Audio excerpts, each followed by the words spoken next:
racing cars where they can get killed. They do it in taking business chances that judgment tells them they've got no business taking. If they make it, they're heroes.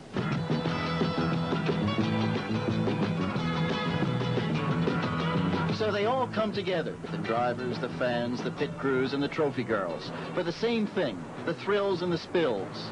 And tonight, on that score, they won't be disappointed.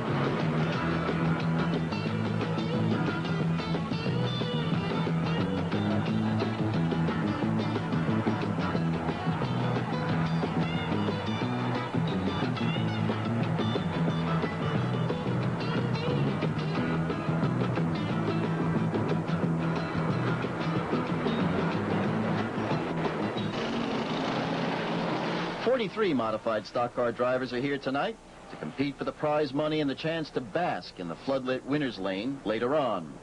Only a handful will go home tonight with any winnings. Some will go home hurt and disappointed. Some will go to the hospital. Most will go home determined underneath all that grease and grime to do better next time. There's a pecking order to be followed here, and the modifieds are at the top. That's the class where the big prize money is and where the biggest risks are.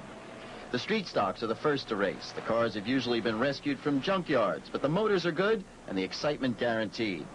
It's the beginner's class where young or unseasoned drivers can learn through trial and error. If they catch on before they crack up at 60 miles an hour, they can win $50 or even $75 for the night. It's no way to get rich. But before anyone can race, the dirt track has to be packed down. And that's the part the street stock drivers resent most, having to use their precious and expensive high-octane fuel to prepare the track. In the center infield, excitement and tension fill the grimy air. The noise of the powerful engines as they rev up is at times deafening, the preoccupation intense. Hardly anybody in the pit pays any attention to the street stocks that go clattering by. Before the 30-lap feature race for the modified stocks, every driver has to compete for a spot in 10-lap qualifying heats. The first 6 drivers across the finish line in each heat get to race in the feature for money and points. Now, usually the qualifying heats are a piece of cake for Brett Hearn and his pal Larry Brolsma. They qualify in a walk. The tracks that I run every week, I can pretty much do it blindfolded because it's second nature to me. Going fast, driving the tracks that I've run every week is second nature to me. I don't even have to think about it. It's all reaction. It's all instinct. It's the challenge mostly comes from going to different tracks where I'm not used to, or that I'm running against different guys. I'm not saying that Orange County, where I run every week, there's no challenge, but at times I've gotten bored with it, and then other times somebody's come along and done really well and sort of got me charged back up again. But I have to know that I have a challenge. But tonight, nobody's taking anything for granted because nobody's been racing here for weeks. It's a brand new ball game. Tonight, the extended Hearn racing family will drive 3 cars. Brett in his lucky number 20. There's Bobby driving number 45 in the smaller sportsman class, and Bonnie Hearn's boyfriend, Chris Burton, driving car number 31, a car some here say is jinxed. Brett, his father, and the entire pit crew have gone over the car from bumper to bumper the night before, checking just about every last nut, bolt, and washer. But something always manages to go wrong, and usually at the last moment.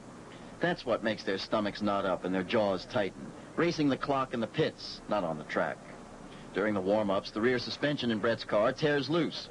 The feature race is still hours away, but the all-important qualifying heats are about to begin. What do you want to do? If I can get this out, get the fuel cell out, I can get in there and weld it. You got to pull the fuel cell out? Yeah. It's right up underneath the cell. Pull the fuel cell out? You have the pieces. You know how many pieces there are? The pieces are there. Yeah. I just took it and it forced it down. You got to pull the fuel cell out to get out of it? Yeah. But they want to know if I can be in the first seat. Just tell them to put me in later. You got to grab a couple of screwdrivers. You got to take all the nails off the back.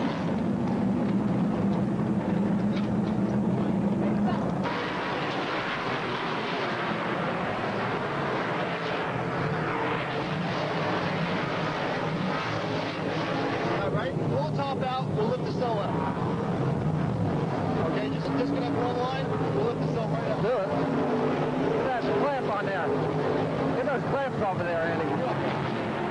While Hearn's pit crew frantically races the clock in the infield, his sister Bonnie keeps an anxious eye on the progress of her boyfriend, Chris Burton, competing in the second qualifying heat.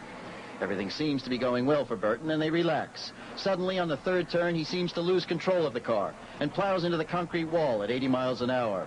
The front wheels are sheared off, and the car, out of control now, flips and tosses crazily through the rest of the speeding pack. Ambulance crews, pit crews, and spectators rush to the scene. Get him up.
The expensive car is beyond repair. A new one will have to be built. Just as well, somebody in the pit murmurs. This is the second crack-up for number 31.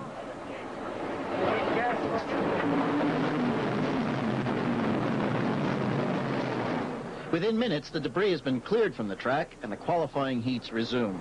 And it's given Bret Hearn's pit crew added time to replace that broken rear suspension system so that he too can race. But that rain-enforced month-long layoff again takes its toll on the driver's reflexes and coordination, and the final heat is marred by a three-car pileup.